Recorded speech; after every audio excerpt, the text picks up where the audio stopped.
In the world of politics, there are always fresh faces trying to make their mark. And then there are those who've been around long enough to know all the tricks of the trade. This story is about two people from completely different worlds. Yet they ended up crossing paths in a way no one saw coming. Karoline Leavitt wasn't your typical politician. She was young, full of energy, and had a knack for connecting with people, especially on social media. Born and raised in New Hampshire, she grew up watching her family talk passionately about freedom, fairness, and standing up for what's right. These values stuck with her as she entered the world of politics. Her rise was meteoric. Within just a few years, she became a voice that conservatives across the country loved listening to. People admired how fearless she was. Whether it was calling out big tech companies or challenging members of her own party when she thought they were wrong, she never shied away from speaking her mind. Her posts on Twitter and TikTok weren't just political statements. They were fiery calls to action, and fans. They ate it up. On the other side of the aisle stood Schiff. If Karoline represented the new guard, Adam was the old guard. A veteran congressman from California, he had spent decades navigating the complex waters of Washington, D.C. His name was often in the headlines, not always for good reasons. Some praised him as a champion of accountability, especially during his time leading the House Intelligence Committee during some high-profile investigations. Others criticized him, saying he played too much politics and didn't care about fairness. Love him or hate him, no one could deny that Adam knew how to hold his ground.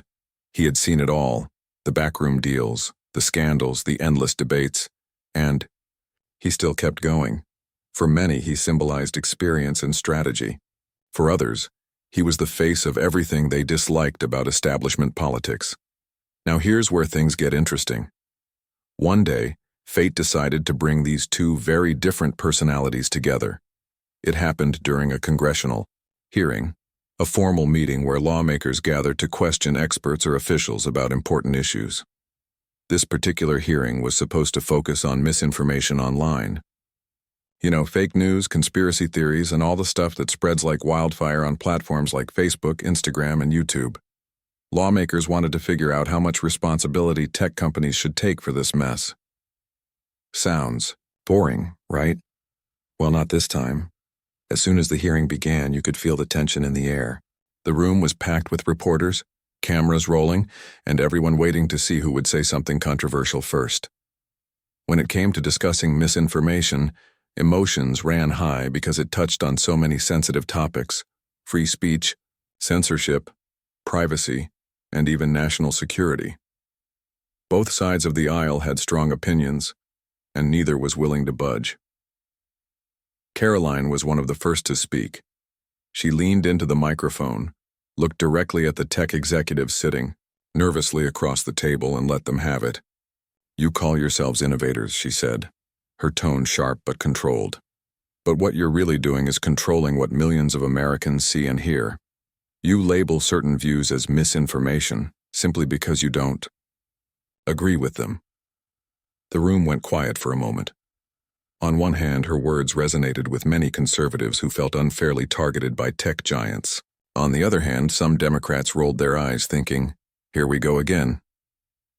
Schiff watched silently from his seat. He scribbled notes on a pad, occasionally glancing up to study Karoline's body language. He'd heard arguments like this before, but there was something about her delivery that caught his attention. Maybe it was her confidence. Or maybe it was the fact that she seemed genuinely angry, not just performing for the cameras. Whatever it was, he knew he couldn't stay silent for long. When it was his turn to speak, Adam leaned forward, adjusted his glasses, and addressed the same tech executives.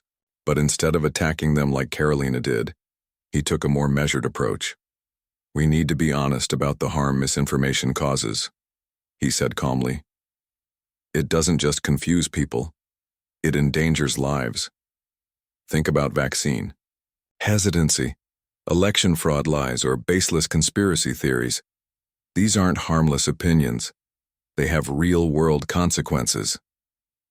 The contrast between the two speakers was striking. Where Karoline was fiery and direct, Adam was calm and analytical. But what made the moment unforgettable was what happened next. As Adam finished his remarks, Karoline interrupted him mid-sentence. "Wait a second," she said, raising her hand slightly as if signaling a timeout. "Are you seriously suggesting that we trust these same tech companies and the government to decide what's true and what's false?" Her voice rose slightly, drawing gasps from the audience. "I can't believe you're asking such a question." And just like that, the dam broke. What started as a routine hearing turned into a battlefield. Cameras zoomed in on both of them, capturing every facial expression, every subtle shift in posture. Reporters frantically typed notes, knowing they were witnessing something special. Was this the beginning of a major clash between generations, between ideologies? Only time would tell. Little did anyone realize this was just the tip of the iceberg. The sparks flying between Karoline and Adam were only going to grow brighter, and the fallout would leave everyone talking for weeks to come. The hearing room buzzed with a mix of anticipation and tension.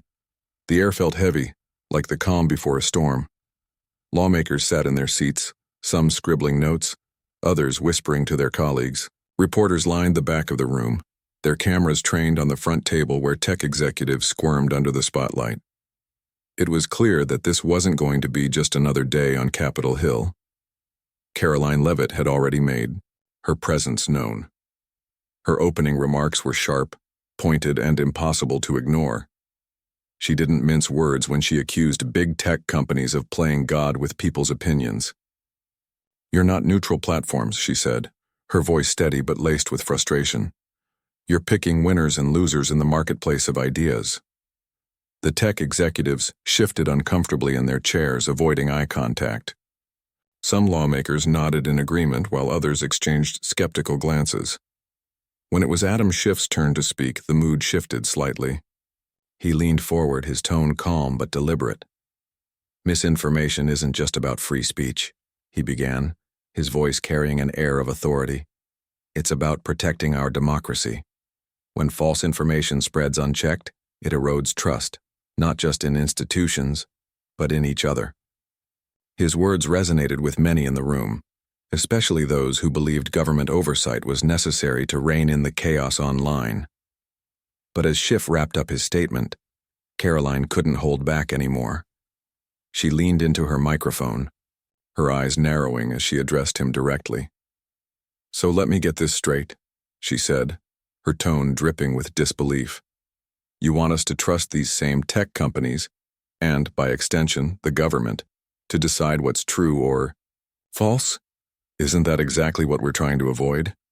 The room went silent for a split second, and then murmurs erupted. Some lawmakers chuckled nervously, unsure whether to applaud her boldness or cringe at the awkwardness of the moment. Others whispered among themselves, clearly entertained by the unfolding drama. Reporters scrambled to capture every word, knowing they were witnessing something rare, a genuine clash between two powerful personalities with completely opposing views. Adam Schiff didn't flinch. He adjusted his glasses and looked directly at Karoline, his expression unreadable. "I'm not suggesting we hand over control blindly," he replied, his voice steady.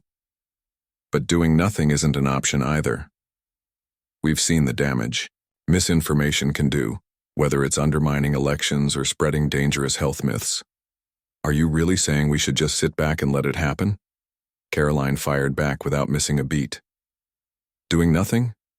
That's not what I'm saying at all. What I'm saying is that your solution sounds like trading one problem for another.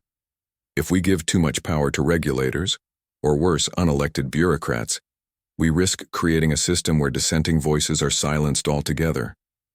Her words hung in the air, heavy with implication. For a moment, it seemed like Schiff might concede the point. Instead, he countered with a question of his own. "And what's your alternative? Letting algorithms decide what millions of people see every day? Because that's essentially what's happening right now." The back and forth continued, each side digging deeper into their arguments. Karoline accused Schiff of being out of touch, of living in a bubble where government intervention always sounded like the perfect fix. Schiff shot back, calling her approach naive and reckless, warning that unchecked misinformation could lead to real-world harm. Their exchange grew more heated with every passing minute, drawing gasps and nervous laughter from the audience. At one point, Karoline leaned back in her chair, shaking her head in mock disbelief. "I still can't believe you're asking such a question," she said, repeating her earlier jab. This time, there was no mistaking the sarcasm in her voice. A few people in the room chuckled, including some of her fellow lawmakers. Even Schiff managed a faint smile, though it was clear he wasn't amused. As the debate raged on, it became obvious that this wasn't just about policy differences. It was personal. Both Karoline and Adam represented larger ideologies, and their clash embodied the growing divide in American politics. On one side, there was the belief that individual freedoms, including free speech, should be protected at all costs. On the other, there was the conviction that collective action, even if it meant sacrificing some liberties, was necessary to safeguard society. The reporters in the room were having a field day. Every comment, every gesture, every raised eyebrow was captured on camera. Social media was already lighting up with clips of the exchange. People across the country tuned in, watching live streams of the hearing. Conservatives rallied around Karoline, praising her courage and quick wit. Liberals defended Schiff, applauding his calm demeanor and focus on solutions. Hashtags like Korean free speech fight and Truth Matters started trending, turning the hearing into a national conversation. What made the moment so captivating wasn't just the substance of the debate, it was the personalities involved. Karoline's fiery passion contrasted sharply with Schiff's composed delivery, creating a dynamic that was hard to look away from. Watching them go head-to-head felt like witnessing a tennis match, with each player determined to outlast the other. By the time the hearing concluded, both sides claimed victory. Karoline walked out of the room to applause from her supporters, her confidence unwavering. Schiff, meanwhile, remained composed, shaking hands with colleagues and exchanging quiet words with his staff. Neither backed down, and neither showed any signs of regret. Outside the hearing room, the fallout was immediate. News outlets replayed the highlights, framing the clash as a defining moment in the ongoing battle over free speech and accountability. Late-night talk show hosts jumped on the bandwagon, turning the exchange into comedic gold. Memes flooded social media, poking fun at everything from Karoline's fiery delivery to Schiff's signature stare. For many Americans, the showdown reinforced their beliefs about the state of politics today. Some saw it as proof that compromise was impossible, that the gap between left and right was simply too wide to bridge.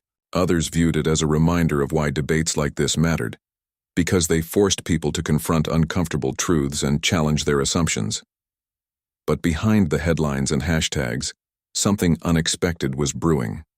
Despite their public feud, Karoline and Adam weren't done with each other yet.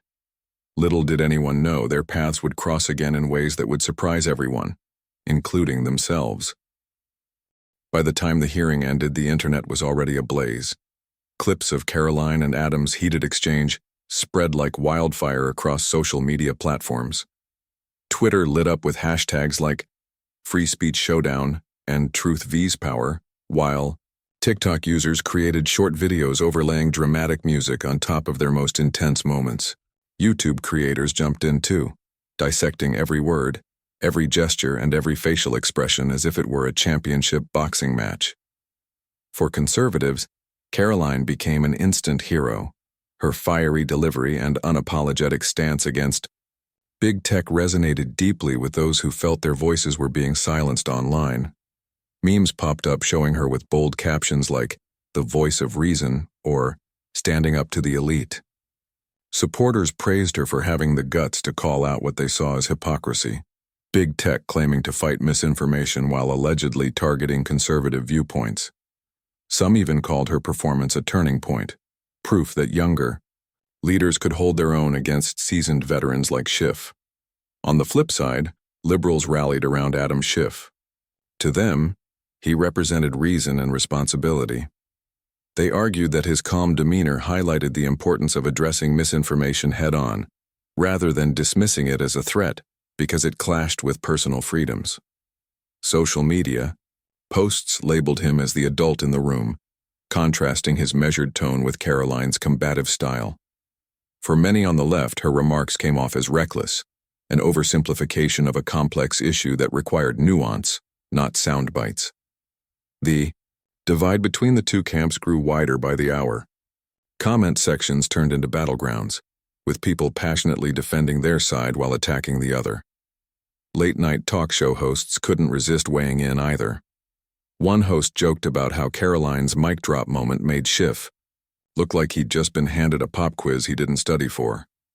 Another quipped that the hearing felt less like a policy discussion and more like a reality TV episode, complete with drama, tension, and unforgettable one-liners. Amidst all the noise, both Karoline and Adam found themselves under immense pressure.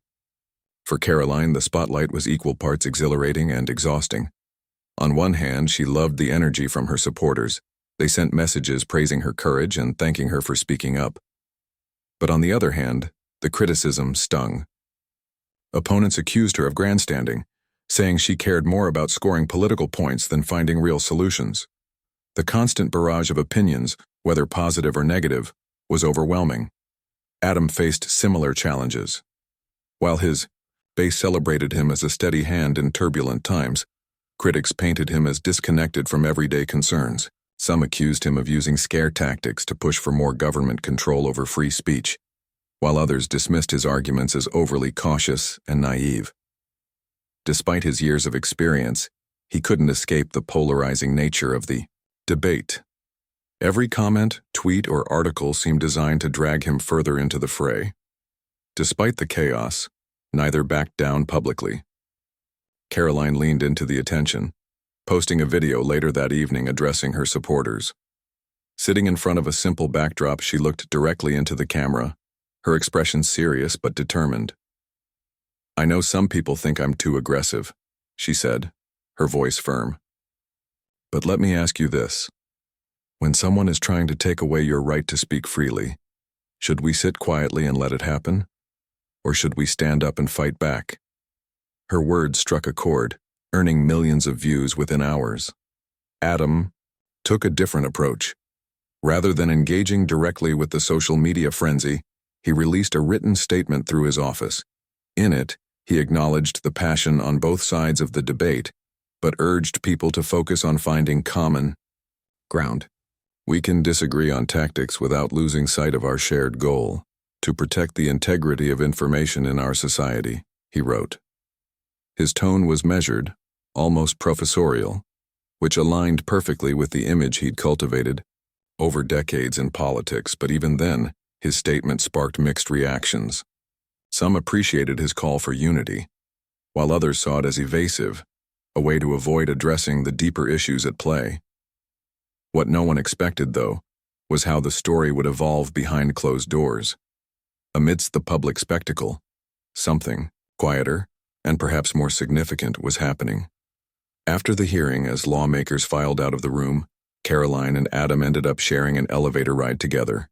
It was pure coincidence, but it turned out to be a pivotal moment. At first, the silence between them was awkward. Neither had planned to share space so soon after their explosive exchange. Finally, Adam broke the ice with a dry remark. "Well, that was eventful." Karoline raised an eyebrow, surprised by his attempt at humor. Then almost instinctively she laughed. "Yeah, I guess it was," she admitted. The tension melted slightly, replaced by curiosity. For a brief moment, they weren't adversaries locked in a bitter ideological battle. They were just two people navigating the messy world of politics. As the elevator descended, they started talking, not about policy or strategy, but about the pressures of modern political life. Adam mentioned how exhausting it was to constantly defend himself against accusations of bias, while Karoline confessed that the scrutiny sometimes made her question whether she was cut out for this line of work. By the time they reached the lobby, they had agreed to meet privately over coffee, off the record, to continue the conversation. News of their secret meeting leaked almost immediately, sending shockwaves through both parties. Critics on both sides accused them of betrayal, suggesting that their willingness to engage with the enemy undermined their credibility. Supporters, however, saw it as a hopeful sign, a rare example of bipartisanship in an era defined by division. Speculation ran rampant. Were they planning some kind of collaboration? Was this a PR stunt to soften their images? Or was it simply two professionals trying to understand each other better? No one knew for sure, but the idea that these two polar opposites might find common ground captured the nation's imagination. In the days that followed, the narrative shifted slightly. Instead of focusing solely on the clash itself, people began wondering whether Karoline and Adam's unexpected connection could lead to something bigger. Could they prove that even in the most divided moments, dialogue was still possible? Or would their differences ultimately drive them apart again? For now, the answer remained unclear. But one thing was certain: the story wasn't over yet. As the nation waited to see what would happen next, the clash between Karoline and Adam continued to dominate headlines, sparking conversations far beyond the walls of Congress. And somewhere in the midst of all the noise, a seed of possibility had been planted, a reminder that even in the heat of battle, humanity could still shine through. The secret meeting between the two lawmakers happened in a quiet corner of a small cafe, just a few blocks away from Capitol Hill. It wasn't anything fancy, just a cozy spot with mismatched chairs, the smell of freshly brewed coffee filling the air, and soft jazz playing in the background. They chose this place for a reason. It was low-key, out of the way, and unlikely to attract attention. Still, both arrived cautiously, scanning the room before settling into their seats. Karoline walked in first, her phone tucked securely in her bag, determined to keep this conversation private. She ordered a black coffee, no frills, and sat down at a corner table near the window. A few minutes later, Adam arrived, his suit jacket slung over one arm. He opted for a cappuccino, something lighter than the heavy topics they were about to discuss. When he spotted Karoline, he gave a slight nod and slid into the seat across from her. For the first few moments, there was an awkwardness that neither could ignore. After all, just days earlier, they had been trading barbs in front of a national audience. But once the initial tension eased, they found themselves easing into conversation, not as political opponents, but as people trying to make sense of the same chaotic world. "I'll admit," Adam said after taking a sip of his drink, "I didn't think we'd end up here when I stepped onto that elevator." Karoline smirked, stirring her coffee absent-mindedly. "Neither did I. But hey, stranger things have happened in politics, right?" They laughed briefly, the ice finally broken. From there, the conversation shifted naturally. At first, they stuck to lighter topics, how exhausting it was to constantly be in the public eye, the pressure of living up to expectations, and the toll it took on their personal lives. Both admitted they often felt like they were walking tightropes, balancing principle with pragmatism while dodging criticism from all sides. But soon enough, the discussion turned to the real reason they were there: misinformation and its impact on society. Though they came from different perspectives, they discovered they weren't as far apart as their public personas suggested. "You know," Karoline began, leaning forward slightly, "I get why you're worried about misinformation. I really do. False information can cause real harm. I'm not denying that. But what scares me is the idea of giving anyone too much power to decide what's true or false. History shows us how easily that can go wrong." Adam nodded thoughtfully. "And I understand your concern. Censorship is a slippery slope no matter who's doing it. But doing nothing isn't the answer either. We've seen what happens when lies spread unchecked. It divides families, fuels extremism, and undermines trust in institutions. That's not sustainable." Their exchange was respectful but honest. There were moments when their tones grew, more intense, especially when they revisited points from the hearing. But unlike before, they weren't trying to win an argument. Instead, they were listening, really listening, to each other's concerns. As the hours passed, they started identifying areas where their goals overlapped. For instance, both agreed that foreign interference in elections was a major threat. They also shared frustration with tech companies' lack of transparency about how their algorithms worked. These common threads gave them a starting point to explore potential solutions. By the time they left the cafe, they had made a tentative plan to work together on a bipartisan proposal. It wouldn't be easy. Neither underestimated the challenges ahead, but they were willing to try. Before parting ways, Adam offered a small smile. "This might blow up in our faces, you know." Karoline grinned back. "Probably. But if it works, it could actually mean something." Word of their meeting leaked almost immediately, thanks to a staffer who overheard whispers in the hallway. Within hours, rumors were swirling online. Some praised the move as a sign of maturity and collaboration. Others accused them of selling out, calling it a betrayal of their respective bases. The backlash was swift and fierce. Conservatives lashed out at Karoline, accusing her of going soft and compromising her principles. Social media posts called her everything from naive to a traitor. One viral tweet read, "If you team up with him, don't expect us to support you anymore." Liberals weren't any kinder to Adam. Critics dismissed him as desperate, saying he was pandering to younger voters by cozying up to a rising star on the right. Comment sections exploded with accusations of hypocrisy and opportunism. Despite the criticism, both stood firm. In interviews and statements, they defended their decision to collaborate. Karoline framed it as a necessary step toward finding practical solutions. "Look, I didn't come to Washington to play games," she told reporters during a press briefing. "I came here to solve problems.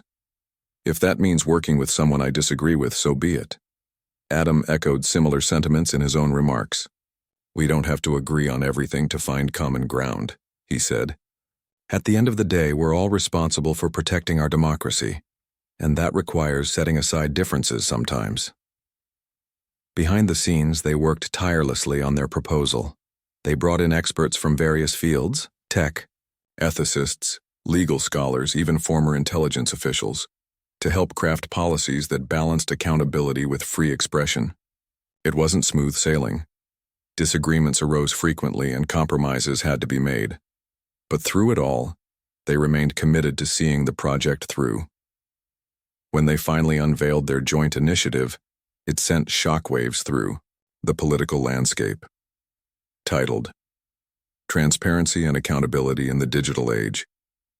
The proposal aimed to hold tech companies accountable without stifling free speech. Among its key provisions were requirements for platforms to disclose how their algorithms prioritized content, stricter penalties for foreign actors attempting to interfere in U.S. elections, and funding for independent research into the effects of social media on mental health and civic discourse. The announcement drew mixed reactions. Supporters hailed it as a landmark effort to bridge the partisan divide, proof that cooperation was still possible in hyperpolarized times.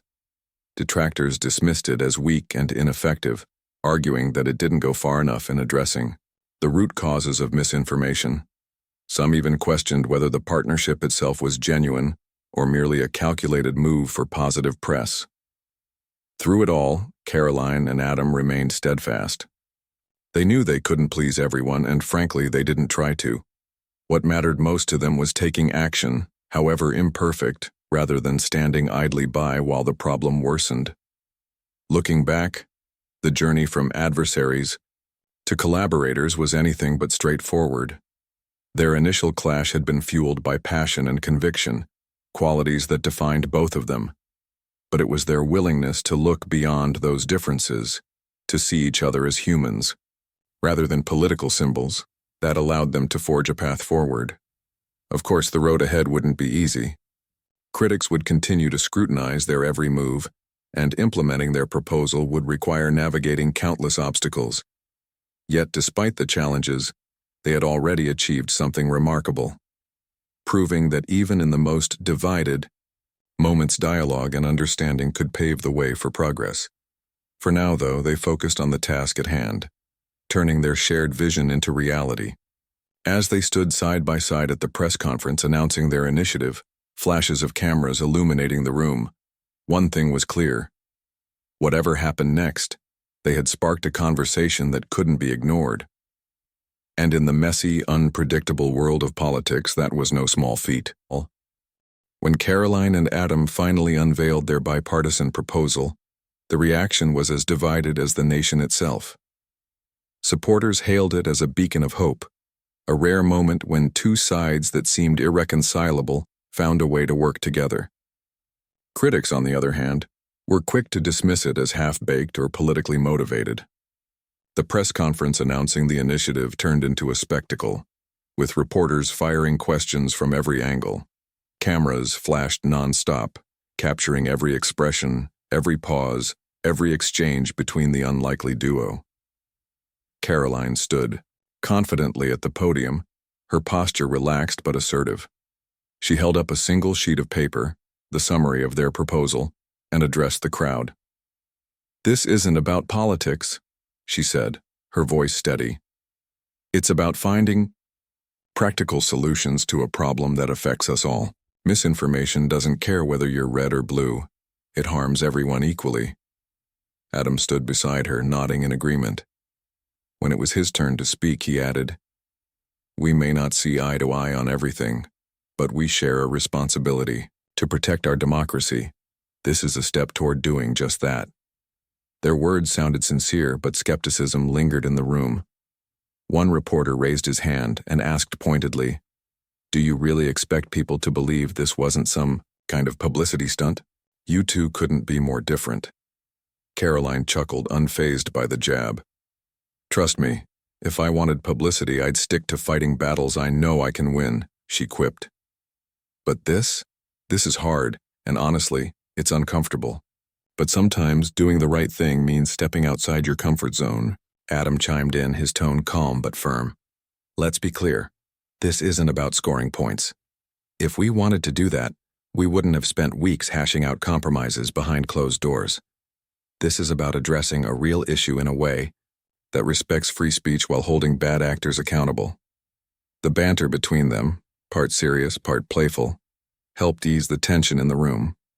For a brief moment, it felt less like a political showdown and more like two colleagues presenting a project they genuinely believed in. Still, the questions kept coming, each one probing deeper into their motivations and methods.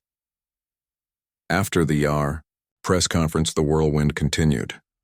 News outlets dissected every detail of the proposal, highlighting its strengths and weaknesses.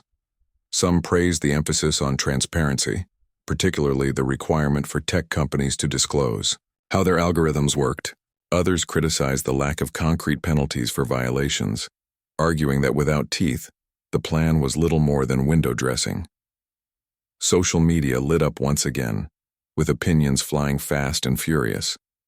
Conservatives who had supported Karoline early on now accused her of abandoning her principles. "She sold us out," one tweet read. "How can we trust her after this?"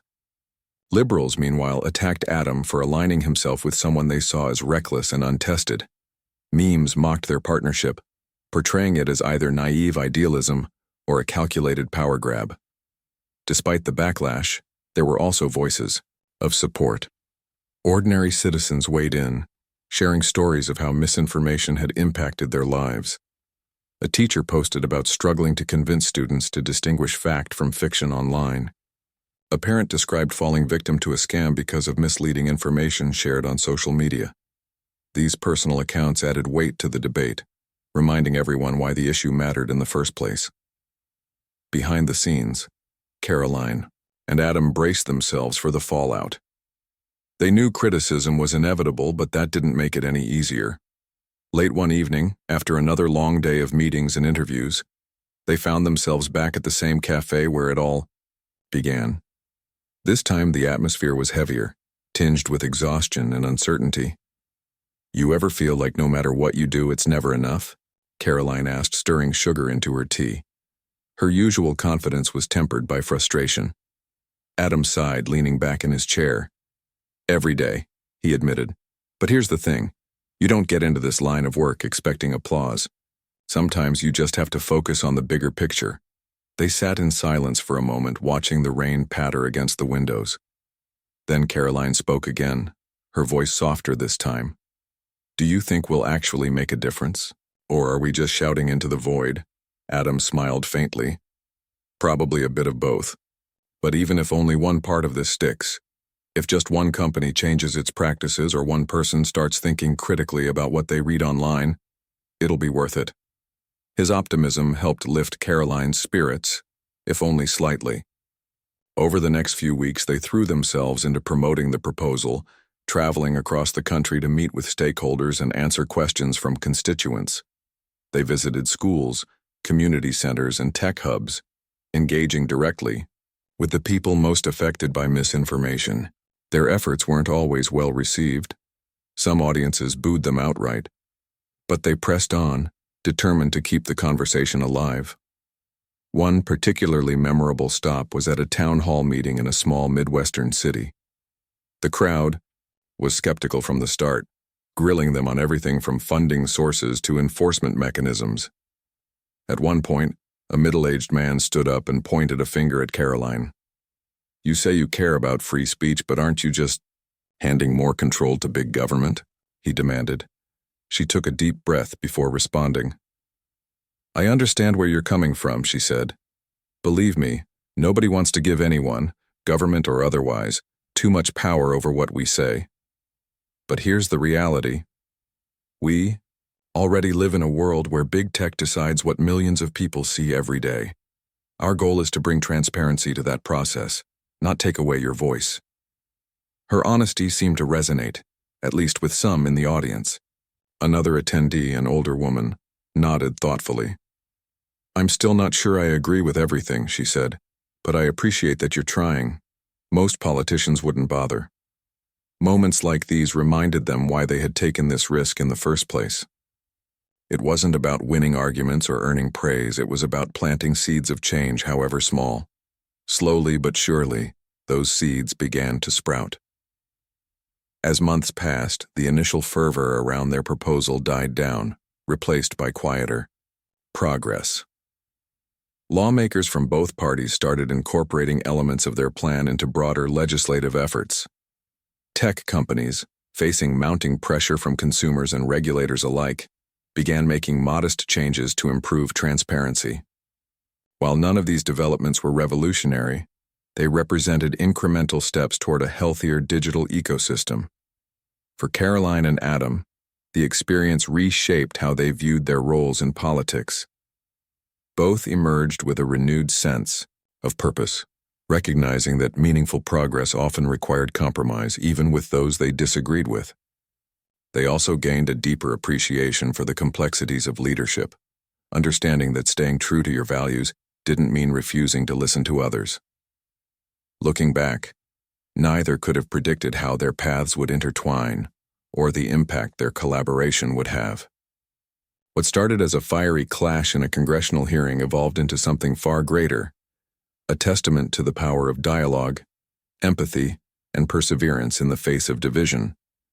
And though the road ahead remained uncertain, they walked it, together, not as friends necessarily, but as allies bound by a shared commitment to something bigger than themselves. Months after the bipartisan proposal was unveiled, its ripple effects began to show in unexpected ways. While it hadn't become a sweeping legislative triumph overnight, it planted seeds of change that took root slowly but surely. The initiative sparked conversations that went far beyond Capitol Hill, reaching classrooms, dinner tables, and community centers across the country. People who had never paid much attention to politics before found themselves discussing transparency, free speech, and accountability. Topics that once seemed abstract or distant suddenly felt personal. Karoline and Adam's partnership became a symbol of what could happen when people chose to listen instead of shout, to collaborate rather than compete. It wasn't perfect, and it certainly wasn't easy, but their willingness to step outside their comfort zones left a lasting impression on those around them. Lawmakers from both sides of the aisle started taking notice. Some even reached out, privately, to ask how they managed to navigate such a contentious issue without letting egos get in the way. Their answer was always the same. We focused on the problem, not each other. For Karoline, the experience marked a turning point in her career. She had entered politics as an idealist, determined to shake things up and challenge the status quo. But working with someone like Adam taught her the value of patience and pragmatism. She realized that while fiery rhetoric might grab headlines, real progress required building bridges, even with people she didn't initially trust. Her supporters noticed the shift too. Early on, many worried she was losing her edge, softening under pressure. But over time, they came to admire her ability to stand firm on principles while remaining open to compromise. One evening, during a town hall meeting in her home state, a young woman approached her after the event. "I've followed your work for years," the woman said, clutching a notebook filled with questions. "At first, I thought you were selling out by teaming up with someone so different. But now, I think you did exactly what we needed you to do. Show us that solutions are possible if we're willing to try." Karoline smiled, touched by the comment. "To be honest, I wasn't sure this would work either," she admitted. "But sometimes, you have to take risks to move forward, and I'm glad I did." Adam, meanwhile, faced his own share of challenges. As a seasoned politician, he was no stranger to criticism. But this collaboration tested him in new ways. Members of his own party accused him of diluting his message by aligning with someone seen as too radical. Critics argued that working with Karoline undermined his credibility, painting him as inconsistent or desperate for attention. Yet despite the pushback, Adam remained steadfast in his belief that bipartisanship was worth pursuing, even if it meant making sacrifices along the way. What surprised him most, though, was how much he learned from Karoline. Her passion and determination reminded him why he got into public service in the first place, to make a difference. Over coffee one afternoon, months after their initial meeting, he reflected on how their dynamic had evolved. "You know," he said, stirring his cup absent-mindedly, "when we first clashed at that hearing, I thought you were just another loud voice trying to stir the pot. But now, you've given me hope that maybe our system isn't completely broken." Karoline laughed, shaking her head. "Careful, Adam. If anyone hears you saying nice things about me, your base might rebel." He grinned, raising his cup in a mock toast. "Well, let's just keep this between us then." Their relationship wasn't friendship per se, at least, not in the traditional sense, but it was built on mutual respect and a shared commitment to tackling tough issues. That bond proved invaluable as they continued advocating for their proposal, navigating obstacles together with a mix of humor and resilience. The long-term impact of their efforts became clearer over time. Tech companies, feeling the heat, from lawmakers and consumers alike, began implementing some of the transparency measures outlined in the proposal. Social media platforms introduced features allowing users to see why certain posts appeared in their feeds, shedding light on the mysterious algorithms that shaped online experiences. Independent researchers gained access to data previously off-limits, enabling them to study the effects of misinformation more thoroughly. Perhaps most importantly, the initiative inspired ordinary citizens to take action. Teachers incorporated lessons on media literacy into their curriculums, helping students develop critical thinking skills. Community groups organized workshops to teach older adults how to spot false information online. Even families started having conversations about verifying sources before sharing news articles, a small but significant cultural shift. Of course, challenges remained. Misinformation didn't disappear overnight, and neither did the divisions it fueled. But the groundwork laid by Karoline and Adam created momentum, proving that meaningful change was possible, even in the face of overwhelming odds. Years later, political analysts still referenced their clash-turned alliance as a pivotal moment in modern American history. Documentaries explored how two individuals from opposite ends of the spectrum found common ground, highlighting the power of dialogue and bridging divides. Late-night talk show hosts joked about their infamous exchange. "I can't believe you're asking such a question," became shorthand for moments of unexpected tension, but acknowledged the importance of what followed. For Karoline, the experience solidified her reputation as a rising star unafraid to challenge norms. She went on to champion other bold initiatives, always staying true to her core values while embracing collaboration where it made sense.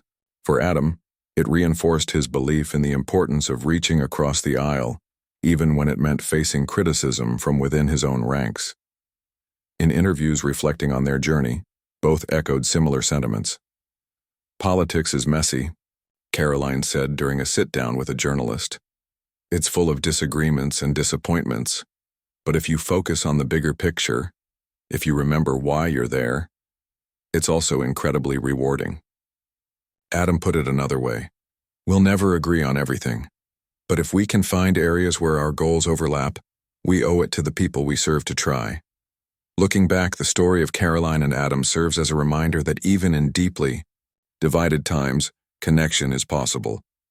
Their clash may have started as a fiery debate, but it evolved into something far greater, a testament to the power of listening, empathy, and perseverance. In a world often defined by conflict, their partnership stood as proof that civility could coexist with conviction, and that sometimes the loudest voices carried the quietest hopes for unity. And so, their legacy endured, not just in policy, changes, or legislative victories, but in the countless lives touched by the ripple effects of their courage to reach across the aisle. When future generations looked back on this chapter in history, they wouldn't just see politicians arguing. They'd see humans choosing to rise above division, however imperfectly, in pursuit of something better.